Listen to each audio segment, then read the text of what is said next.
La casa de Cerebellius y el reino del Systemius Nerviosus Centralis. En los albores del tiempo, cuando los dioses aún caminaban entre los hombres, existía una ciudad mística, enclavada entre las colinas sabias de la antigua Grecia.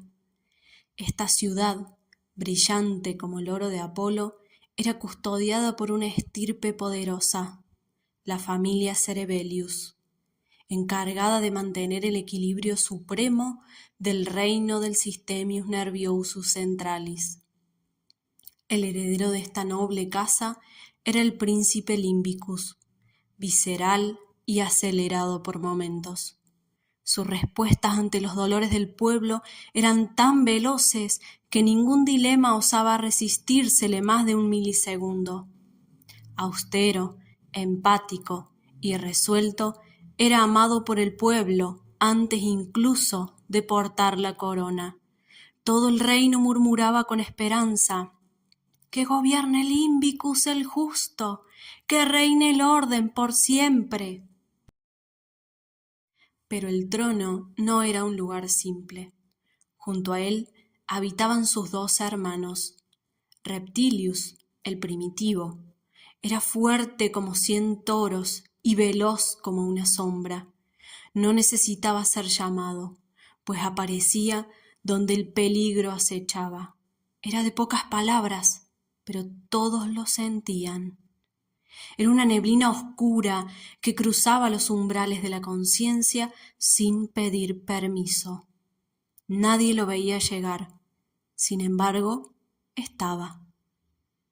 El tercero era Rationalis, ingenioso como Odiseo, un hombre de mirada serena y mente infinita. Su presencia calmaba tormentas, su mente afilada podía resolver enigmas imposibles, aunque su voluntad titubeaba. Gastaba mucha energía con las funciones asignadas y no trabajaba más de 4 horas, siempre y cuando las sedas del sueño hayan sido satisfactorias y reparadoras. Para ser rey era demasiado exigente. Muchas decisiones parecían nacer de él, aunque en verdad Limbicus sostenía el cetro invisible del poder. Los hermanos, hijos del linaje Cerebellius, llevaban siglos tejiendo el equilibrio del Systemius, una red perfecta, compleja y casi indescifrable, donde cada evento debía ser observado, evaluado y aprobado. Sus decretos eran rápidos como Hermes y certeros como el rayo de Zeus. Nadie se atrevía a desafiar su orden, pues hacerlo era enfrentar la furia de una inteligencia milenaria.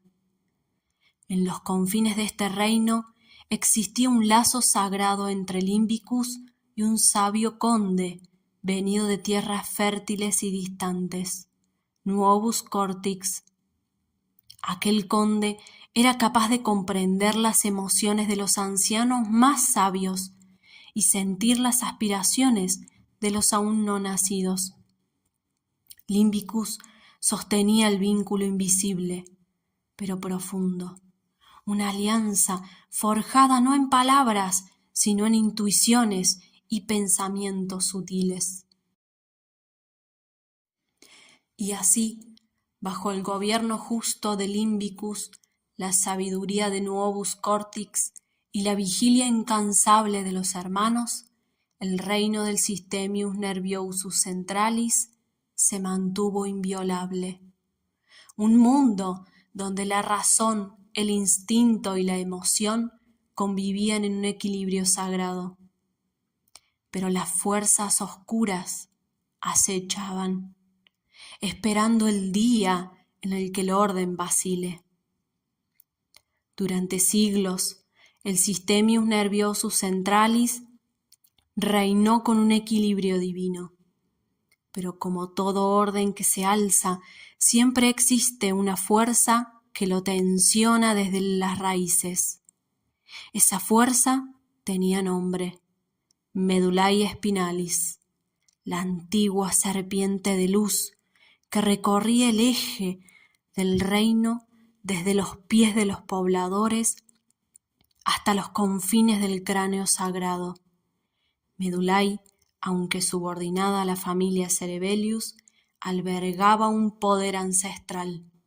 Su cuerpo, largo y serpenteante, era habitado por una docena de raquídeis, guerreros veloces y decididos que llevaban y traían señales, mensajes, deseos, dolores y secretos entre el reino y el pueblerino.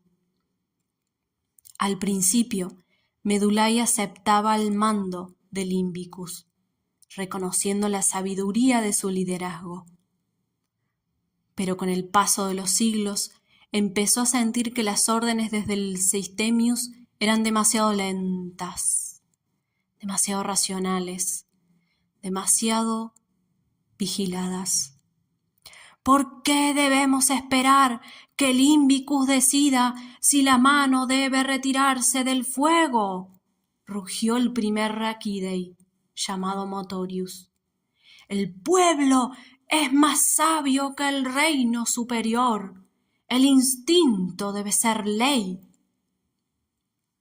Los 12 se reunieron en la gran caverna de la aldea, donde juraron romper la dependencia con el reino superior. Bajo la dirección de Medullae, planeaban exigir un nuevo orden, uno donde la acción fuera inmediata y el pensamiento, si existía, viniera después. La rebelión no pasó desapercibida. Reptilius, el hermano instintivo, comenzó a sentir una extraña simpatía con la causa de Medullae. Después de todo, él también vivía en las sombras de la conciencia, actuando sin permiso. Y aunque el Imbicus intentó razonar con él, Reptilius se volvió errático, repentino, impulsivo, cual toro que derriba las vallas de cualquier establo, apareciendo cada vez más en decisiones sin ser invocado. El instinto ha despertado y no responde al trono, susurró Rationalis preocupado. Si Medullae actúa sin consulta, el caos tomará al pueblo entero. Fue entonces que se convocó a la familia Cerebellius. Limbicus, con la sensibilidad que lo caracterizaba, no declaró la guerra. En lugar de eso, descendió al reino inferior. Le habló a los raquídeis del miedo y las consecuencias del desorden. Les recordó viejas historias de pueblos quebrados por impulsos no regulados. Sirvió de puente entre ambas fuerzas, buscando diálogo. Ofreció una tregua, libertad de respuesta instintiva solo en casos de urgencia, sin cortar el lazo con el reino superior. Medullae, orgullosa pero sensata, accedió. Reconocía que sin la visión de Cortex y la sensibilidad del Imbicus, los pobladores se convertirían en marionetas del impulso. Así se firmó el Pacto de la Sinapsis, en el cual Medullae podía actuar con autonomía, pero sin desligarse de Cerebellius. Se creó una red sagrada, una alianza viva, la Constitución Arca Reflejaria, un camino rápido y sagrado por donde ciertos actos podían ejecutarse sin juicio racional, pero sin traicionar al reinado superior. Desde entonces, el reino del Systemius Nerviosus Centralis y Medullae Spinalis coexisten en una tensión sagrada, una danza entre orden y velocidad, entre juicio y necesidad. Y así, los pueblos de los mortales caminan el mundo sin saber que dentro de ellos una guerra antigua sigue latente, equilibrada apenas por el fino hilo de la conciencia, pero ni los pactos más sagrados duran eternamente sin ser puestos a prueba. Desde los confines del océano, donde moraban los entes olvidados y las energías indomables, surgió una presencia que ni siquiera la familia Cerebelius había logrado contener del todo.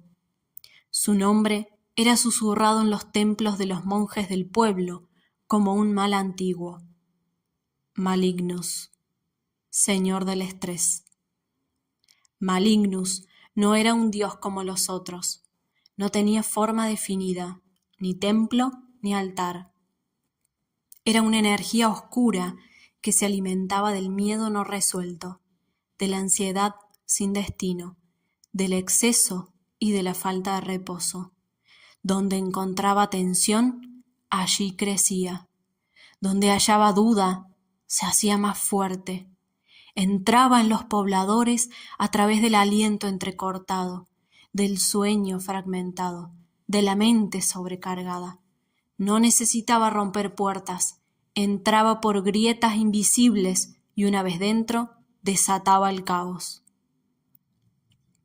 Primero, invadió las zonas de recolección de información, de cosecha. Los pobladores comenzaron a emitir señales de alarma, incluso sin peligro. Los corazones latían como tambores de guerra en tiempos de paz. Huían como si fuesen perseguidos por el mismísimo diablo. Luego, perturbó la conciencia más profunda del Imbicus, confundiendo recuerdos lejanos con amenazas presentes, creando una nube de confusión en los mortales, borrando la memoria. Atacó el sistema de relevo y vigilancia dentro del reino del Systemius Nerviosus Centralis. Comenzó a enviar mensajes erráticos, mezclando sensaciones e información.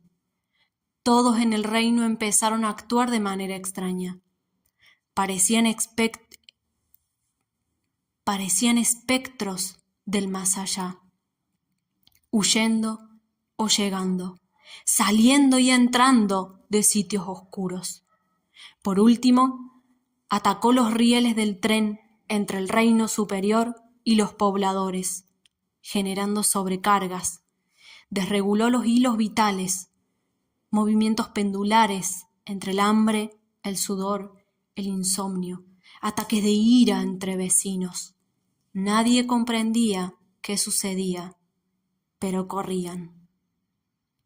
Medullae Spinalis, recelosa, sintió que el pacto de la sinapsis estaba siendo manipulado. Los Raquídei comenzaban a actuar sin control, como soldados enloquecidos.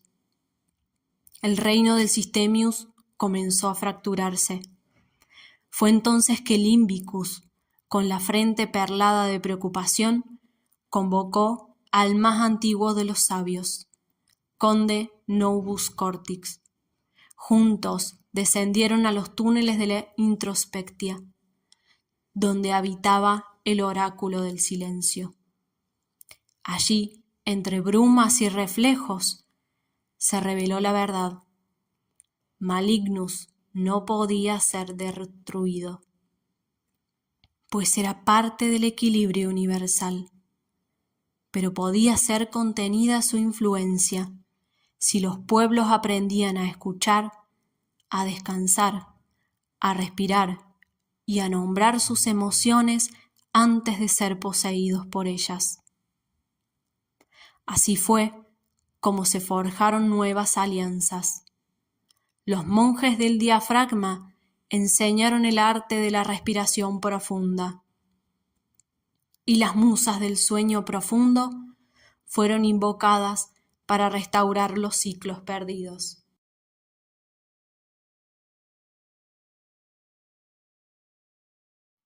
El equilibrio volvió, aunque más frágil.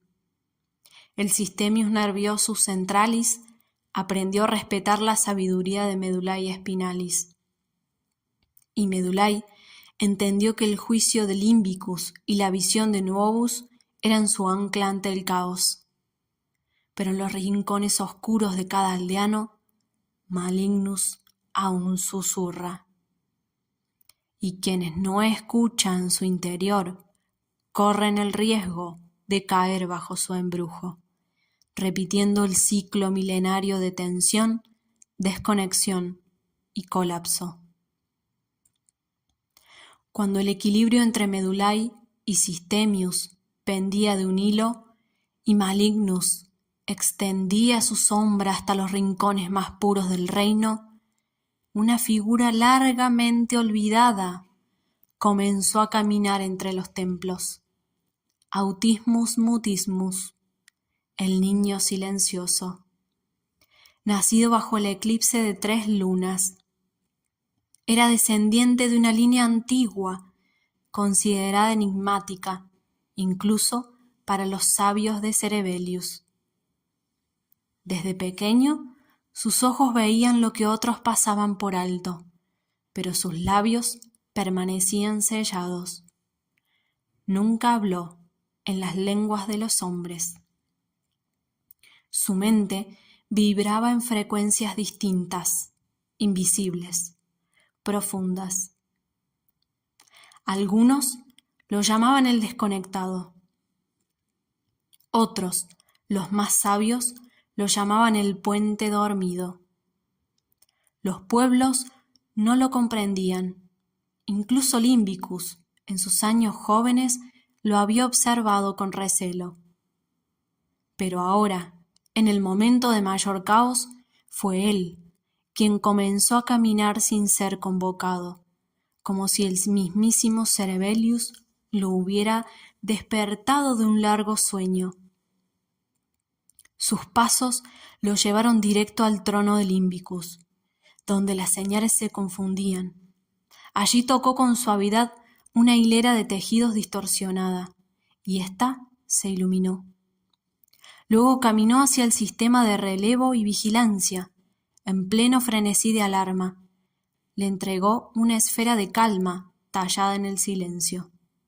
A los trabajadores del tren entre el reino superior y los pobladores les ofreció un mapa con símbolos que solo los sabios entendían. Recuerdos ordenados, imágenes sin palabras, emociones encapsuladas en formas y texturas. No hablaba, no explicaba, solo actuaba. Fue entonces que Nuovus Cortix comprendió. Autismus Mutismus no restauraría el orden desde el lenguaje o la lógica, sino desde la percepción profunda, desde un lenguaje ancestral, sensorial, genuino y libre de juicio. Su forma de existir era la antítesis de Malignus, porque no se dejaba atrapar por el ruido del mundo externo. Su fortaleza residía en su estructura interna, en su constancia, en su mundo cuidadosamente ordenado que resistía la sobrecarga. Limbicus, humillado por la sabiduría del silencioso, le ofreció un lugar en el consejo, no como orador, sino como guardia del equilibrio. A partir de entonces, cada vez que el reino era invadido por el ruido, la prisa o la ira repentina, los sabios se retiraban al templo del silencio, donde Autismus Mutismus reinaba. Allí las señales se armonizaban, los pensamientos se ordenaban y el cuerpo entero podía por fin escuchar el mundo sin ser devorado por él. Malignus, aunque aún presente, ya no dominaba el reino, porque en el corazón del Systemius había nacido una nueva fuerza, el poder del silencio estructurado.